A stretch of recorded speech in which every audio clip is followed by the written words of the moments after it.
Hello. मैं सुनील बोल रहा हूँ। मेरे चैनल का नाम है सुनील मैकेनिकल इंजीनियरिंग क्लासेस। आज जो टॉपिक हम डिस्कस करेंगे उसका नाम है gear tooth vernier caliper method. इसे हिंदी में बोलते हैं गियर दांत वर्नियर कैलिपर्स विधि। इसमें प्रैक्टिकल के बारे में भी हम डिस्कस करेंगे इसका, और जो है थ्योरी भी डिस्कस करेंगे। थ्योरी प्लस प्रैक्टिकल दोनों आज हम इसमें डिस्कस करेंगे। तो सबसे पहले हम ये जो gear tooth vernier caliper method है, सबसे पहले हम इसकी डायग्राम देखेंगे। तो पहले हम डायग्राम देखेंगे, फिर समझते हैं क्या इसमें होता है। देखिए, गियर टूथ वर्नियर कैलिपर जो होता है उसके द्वारा हम गियर के जो प्रोफाइल होते हैं, डिफरेंट डिफरेंट प्रोफाइल्स को मेज़र करते हैं। तो देखिए, सबसे पहले देखिए गियर होता क्या है। गियर एक्चुअली में क्या है कि गियर जो है बेसिकली एक सिलेंड्रिकल डिस्क होती है जिसकी की सरकमफ्रेंस पर यानी परिधि पर दांते कटे होते हैं, यानी गोल चकती होती है। सिलेंड्रिकल डिस्क मतलब गोल चकती। अब इसमें देखिए बेसिकली गियर का प्रयोग कहाँ करते हैं। गियर का प्रयोग जो है हम वहाँ पर करते हैं जब हमें एक शाफ्ट से दूसरी शाफ्ट पर पावर का ट्रांसमिशन करना होता है। कैसे करना होता है, सपोज़ करिए आप कि एक इनपुट शाफ्ट है, उस शाफ्ट के ऊपर एक ये जो डायग्राम देख रहे हैं इसमें ये स्पर गियर का डायग्राम है, स्पर गियर लगा हुआ है। फिर दूसरी शाफ्ट है आउटपुट शाफ्ट जिस पर हमें पावर ट्रांसमिट करनी है, उस पर भी एक स्पर गियर लगा हुआ है। ठीक है। तो जो इनपुट शाफ्ट है उस इनपुट शाफ्ट को चलाने के लिए हमें एक इलेक्ट्रिकल मोटर की आवश्यकता पड़ती है। अब हमने क्या करा, हम जो है क्या करते हैं कि इलेक्ट्रिकल मोटर की सहायता से हम जो है उस इनपुट शाफ्ट को घुमाते हैं, रोटेट कराते हैं। जब इलेक्ट्रिकल मोटर घूमेगी तो इनपुट शाफ्ट घूमेगी, रोटेट करेगी। जब इनपुट शाफ्ट रोटेट करेगी तो उस पर लगा हुआ स्पर गियर भी घूमेगा, रोटेट करेगा। जब स्पर गियर घूमेगा तो इनपुट शाफ्ट के ऊपर जो स्पर गियर लगा हुआ है वो दूसरी आउटपुट शाफ्ट के ऊपर जो गियर लगा हुआ है उसके कांटेक्ट में है। यानी इनपुट शाफ्ट पे जो गियर लगा हुआ है उसके जो दांते हैं, उसके जो टीथ हैं, वो आउटपुट शाफ्ट पे जो गियर लगा हुआ है उसके जो दांते हैं, जो टीथ हैं, उसके कांटेक्ट में है। यानी जब ये इनपुट शाफ्ट पे लगा हुआ गियर रोटेट करेगा तो आउटपुट शाफ्ट पे लगा हुआ गियर भी रोटेट करेगा, क्योंकि दांते उसके कांटेक्ट में है, मैशिंग में है, मैश में है। जब आउटपुट शाफ्ट पे लगा हुआ गियर रोटेट करेगा तो आउटपुट शाफ्ट भी रोटेट करने लगती है। इस प्रकार से हम इलेक्ट्रिकल मोटर से की सहायता से आउटपुट शाफ्ट पर पावर ट्रांसमिट कर सकते हैं थ्रू गियर्स, यानी गियर की सहायता से। तो अब हम इसका डायग्राम और देखेंगे। एक डायग्राम आप ये वाला देख रहे हैं, तो ये जो डायग्राम आप देख रहे हैं इसमें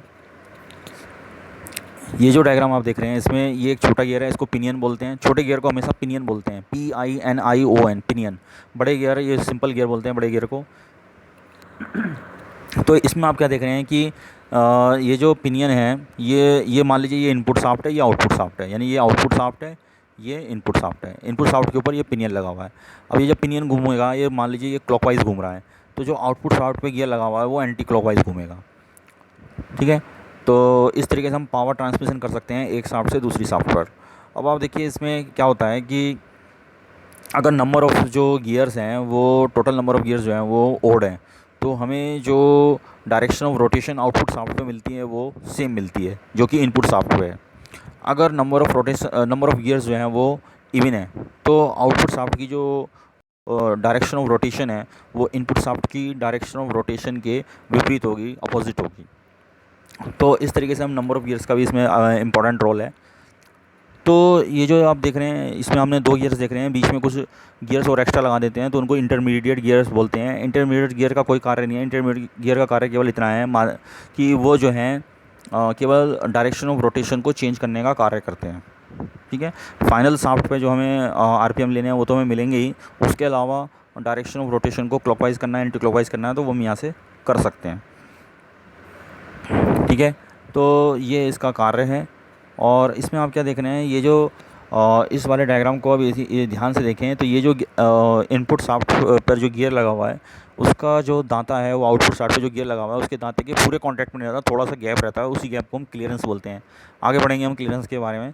तो ये भी एक डायग्राम है दो स्पर गियर्स का, जिसमें कि दोनों जो हैं सिंपल गियर ट्रेन है, इसको बोलते हैं simple gear train. Simple gear train में क्या होता है कि गियर ट्रेन होती क्या है, gear train that is a combination of A number of gears more than 2 gears, यानी 2 या 2 से अधिक गियरों का समूह, कम्बिनेशन। तो इसमें आप क्या देख रहे हैं कि अगर इसमें 2 गियर्स हैं, बीच में अगर हम एक और 1 2 या 3 4 गियर और डाल दें तो उनको एक्स्ट्रा जो गियर्स हैं उनको इंटरमीडिएट गियर्स बोलते हैं। यानी एक तो इनपुट शाफ्ट हो गई, एक आउटपुट शाफ्ट हो गई, बीच में जो एक्स्ट्रा गियर्स लगते हैं वो इंटरमीडिएट गियर्स कहलाते हैं।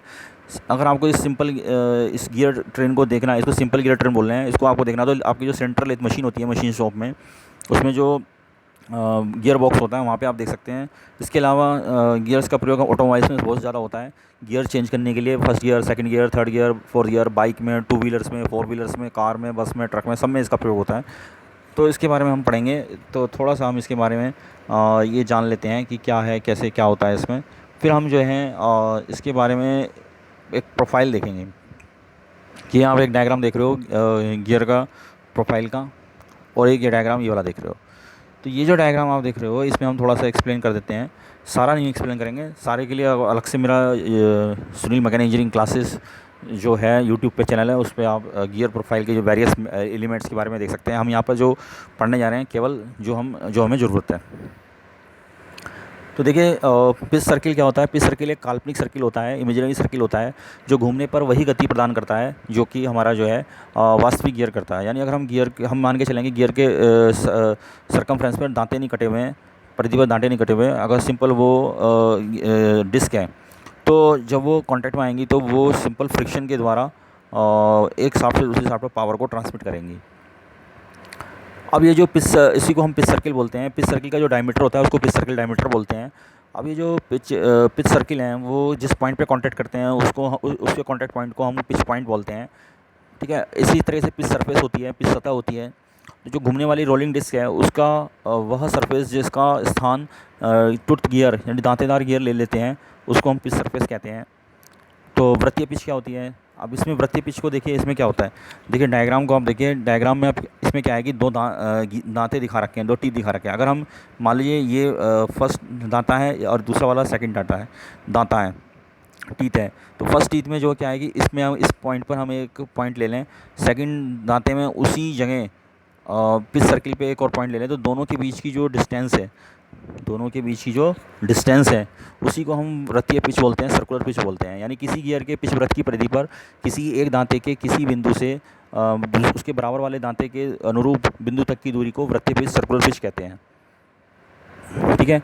तो इसकी हमें जरूरत पड़ेगी। इसके अलावा हमें एडेंडम निकालना है। तो एडेंडम क्या होता है, गियर के दांतों के ऊपरी भाग से होकर जाने वाला वृत्त जो पिच वृत्त से संकेंद्रित होता है, कंसेंट्रिक होता है, उसको एडेंडम सर्किल कहते हैं, ठीक है। इसी तरीके से जो एडेंडम होता है वो क्या होता है, पिच वृत्त से दांतों के ऊपरी भाग तक की रेडियल डिस्टेंस को एडेंडम कहते हैं। यानी एडेंडम इस डायग्राम में हमें देखना हो तो क्या होती है, एडेंडम जो होती है वो यहाँ से लेके यहाँ तक की ये डिस्टेंस है, ये एडेंडम होती है। इसके अलावा और हमें इसमें एक बहुत सारी चीज़ें हैं, वो बाकी हम यहाँ पे डिस्कस नहीं कर रहे हैं, हम केवल पढ़ेंगे हम डिस्कस थिकनेस ऑफ टूथ, दांते की मोटाई। किसी गियर के पिच सर्किल पर दांते के दोनों सिरों के बीच की आर्क की लंबाई को दांते की मोटाई कहते हैं। तो यहाँ पर जो दांते की जो मोटाई है उसको हम जो डायग्राम के थ्रू इसको हम दिखा सकते हैं। तो दांते की जो मोटाई है इसमें और हाउस में क्लियर हो जाएगा। देखिए ये यहाँ पर इस वाले डायग्राम में आपको देखने को मिल रहा है।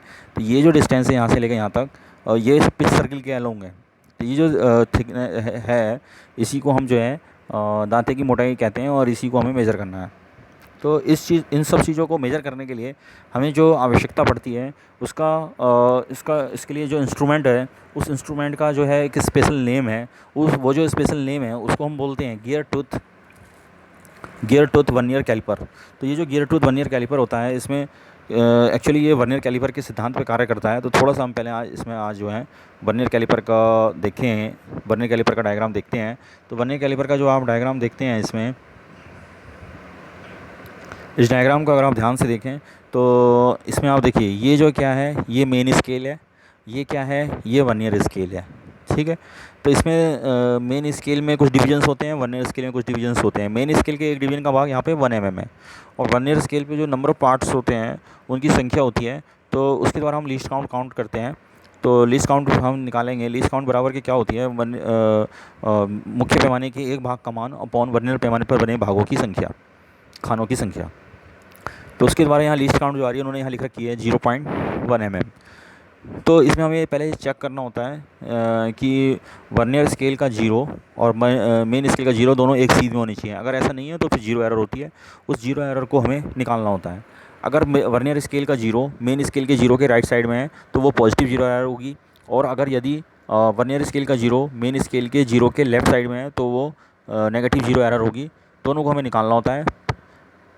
जो टोटल रीडिंग होती है उसमें जो पॉजिटिव जीरो एरर होती है उसको घटाना होता है, और जो टोटल रीडिंग होती है उसमें जो नेगेटिव जीरो एरर होती है उसको जोड़ना होता है।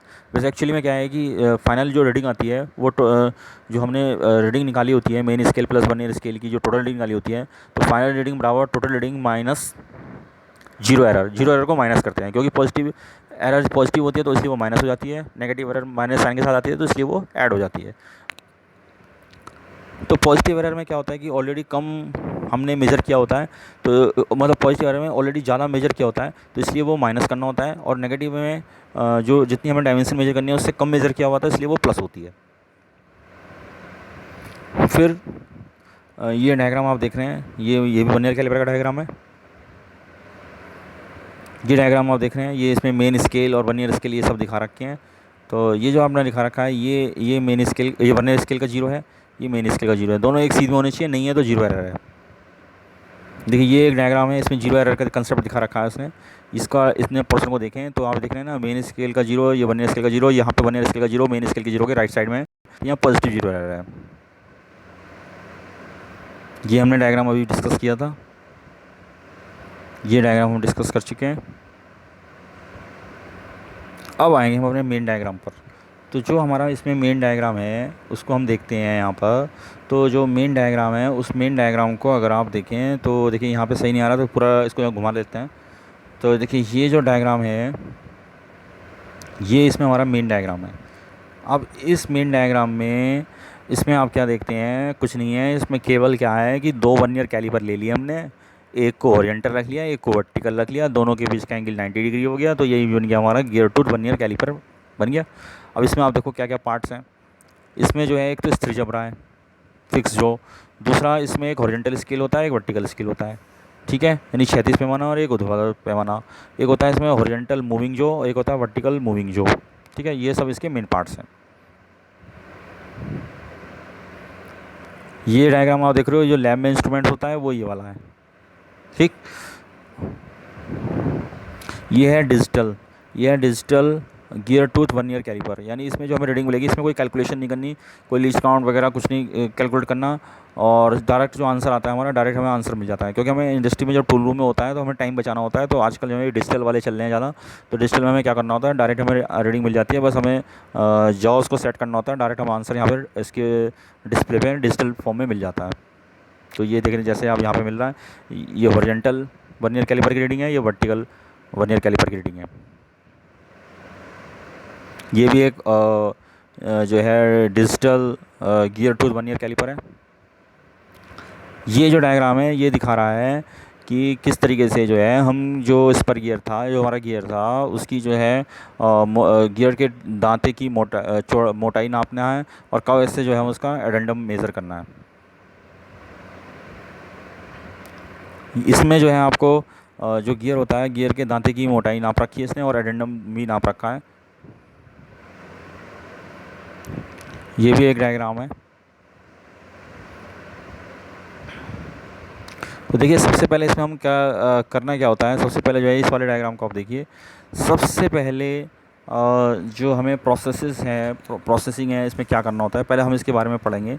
ये जो गियर टूथ वर्नियर कैलिपर है, एक्चुअली इसमें क्या है कि इसके द्वारा हम जो आज प्रैक्टिकल करेंगे उसमें जो करना है वो गियर के दांते की मोटाई को मापने के लिए इसका प्रयोग किया जाता है, और गियर के एडेंडम को मापने के लिए इसका प्रयोग किया जाता है। इसमें क्या होता है, बेसिकली दो वर्नियर कैलिपर्स होते हैं, यानी कि इसकी जो फंक्शनिंग है, इसकी जो वर्किंग है वो वर्नियर कैलिपर के समान है, बिल्कुल सेम टू सेम। बस इसमें क्या है कि दो वर्नियर कैलिपर्स हैं, एक इसमें हॉरिजॉन्टल स्केल होता है, एक वर्टिकल स्केल होता है, यानी एक इसमें हॉरिजॉन्टल वर्नियर कैलिपर होता है, एक इसमें वर्टिकल वर्नियर कैलिपर होता है। हॉरिजॉन्टल स्केल जो होता है वो दांते की मोटाई को बताता है, वर्टिकल स्केल जो होता है वो दांते की गहराई को बताता है, अर्थात दांते के टॉप से पिच डायमीटर तक की गहराई को बताता है, जहाँ वांछित दांते की मोटाई मापी जा रही हो। तो जिस जिस जगह दांते की मोटाई नापी जा रही है उसकी गहराई बस नापनी है, तो वो एडेंडम हो जाएगा। तो इस कैलिपर में भी दो जाज होते हैं जो मैंने आपको पहले भी बता दिया। तो एक तो फिक्स हो गया, दो मूविंग जाज हो गए, यानी एक हॉरिजॉन्टल मूविंग जा, एक वर्टिकल मूविंग जा। अब हॉरिजॉन्टल स्केल का जो रीडिंग मिलेगी वो बताएगी हमें दांते की मोटाई, वर्टिकल स्केल पे जो रीडिंग मिलेगी वो बताएगी हमें एडेंडम की वैल्यू। ठीक है, तो प्रैक्टिकल करते कैसे हैं?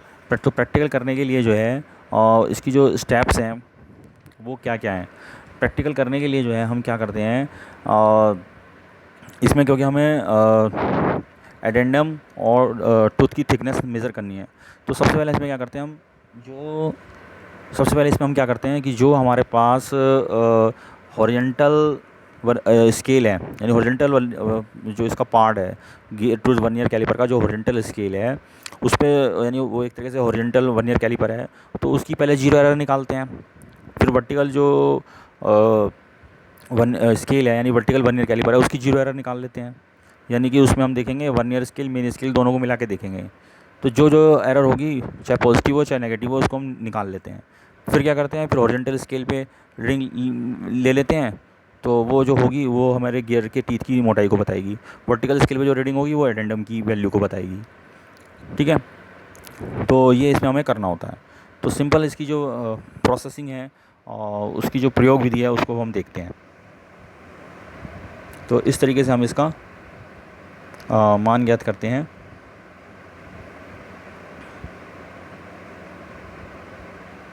देखिए इसमें उद्देश्य क्या होता है, ऑब्जेक्ट क्या होता है, दिए गए स्पर गियर के विभिन्न अवयवों का एलिमेंट्स का मापन करना। एपरेटस क्या है इसमें, spur gear, bench wise gear, tooth vernier, gear दादा वर्नियर। डिस्क्रिप्शन क्या है, विवरण क्या है, एडेंडम मैंने बताई दिया आपको। चलिए एक बार बता देता हूँ। पिच सर्किल से दांत के ऊपरी भाग तक की रेडियल डिस्टेंस, त्रिज्यीय दूरी को एडेंडम कहते हैं। थिकनेस ऑफ टीथ, दांते की मोटाई। किसी गियर के पिच वृत्त पर दांते के दोनों सिरों के बीच की चाप आर्क की लंबाई को दांते की मोटाई कहते हैं। प्रयोग विधि क्या है, प्रोसीजर क्या है इसका, प्रोसीजर मैंने आपको बता दिया। उसके बाद इसमें फिर हम जो है मतलब हॉरिजॉन्टल स्केल पर रीडिंग लेनी है, वर्टिकल पर रीडिंग लेनी है, वर्टिकल स्केल पर रीडिंग लेनी है।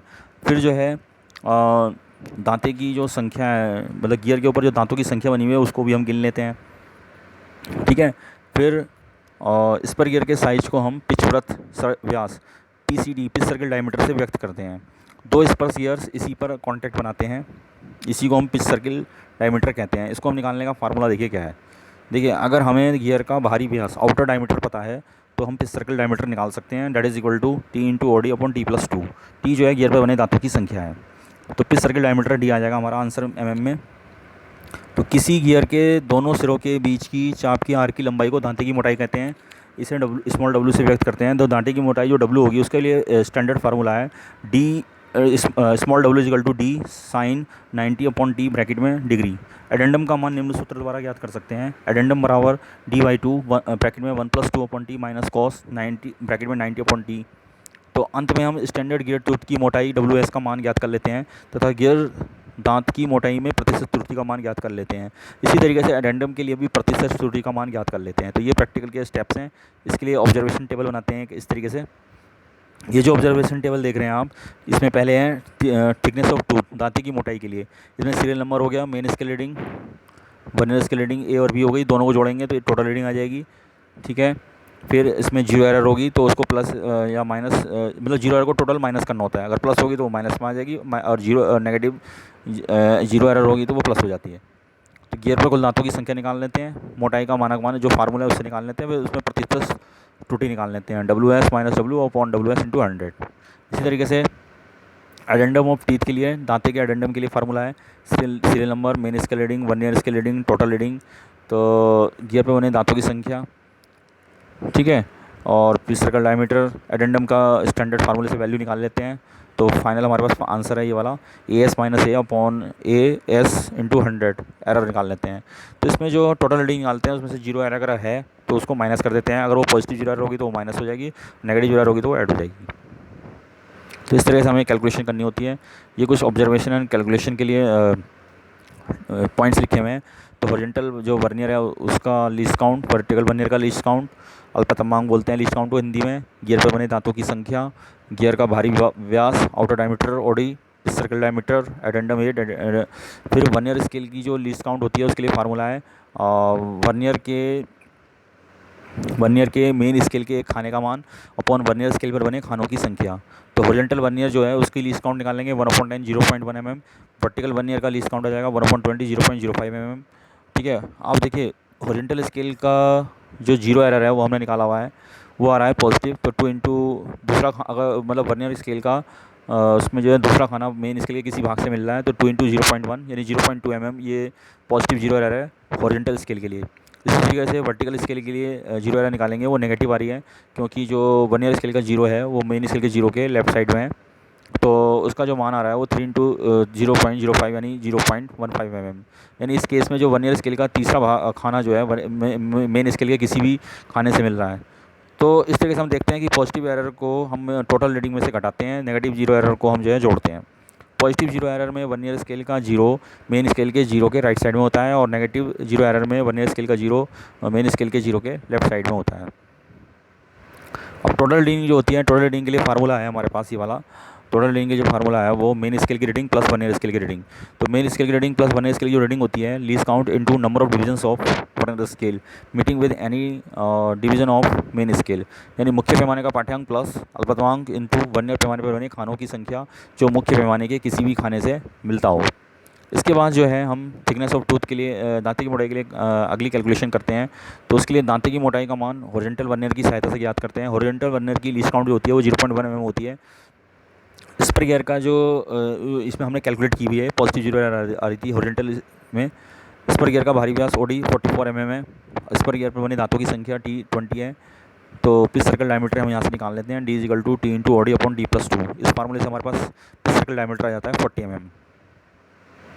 फिर दांती की मोटाई का स्टैंडर्ड मान जो है वो हम इस फार्मूले से निकाल लेते हैं। तो इस फार्मूले से हम निकालते हैं तो वो आ जाता है हमारे पास 3.14 mm, यानी D sin 90/T फार्मूले से निकाल लेते हैं। अब हम हॉरिजॉन्टल वर्नियर की सहायता से दांते की मोटाई का मान ज्ञात करते हैं। तो वो सिंपल है, मेन स्केल की रीडिंग प्लस वर्नियर स्केल की रीडिंग वाले फार्मूले से। तो वो आ जाता है हमारा 3 + 0.1 इंटू 11।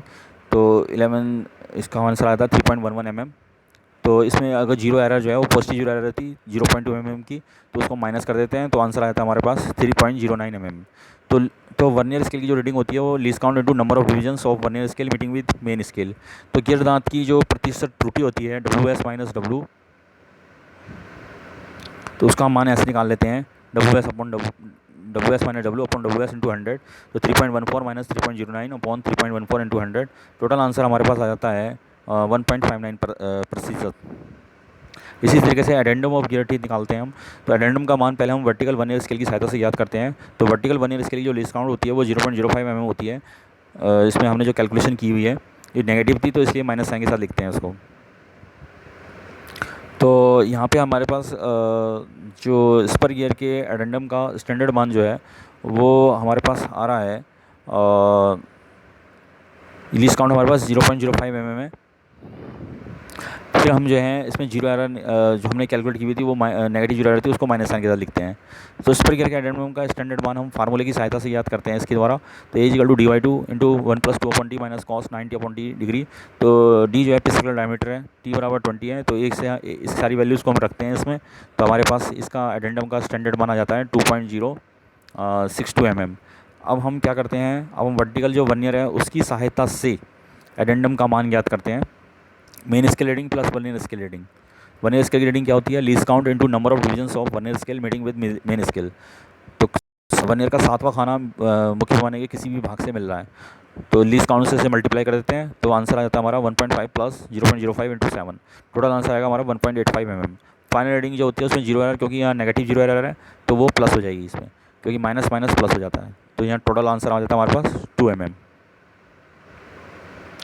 अब हम एडेंडम में प्रतिशत त्रुटि निकाल लेते हैं, AS - A अपॉन AS × 100।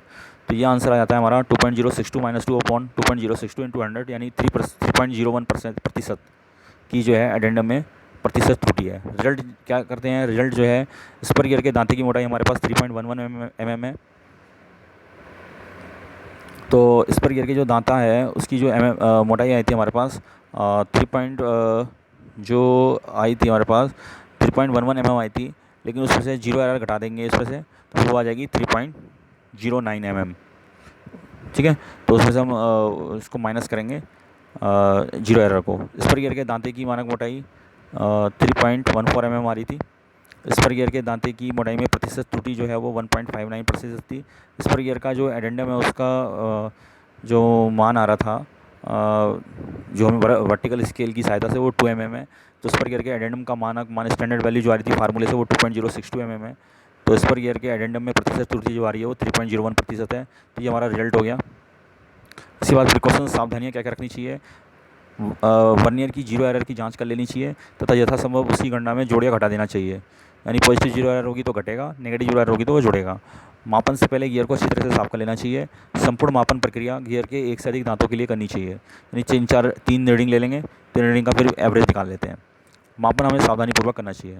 तो मेरे चैनल का नाम है सुनील मैकेनिकल इंजीनियरिंग क्लासेस, इसको सब्सक्राइब करते रहिए। Thank you. आपको समझ में आ गया होगा टॉपिक। Okay, thank you.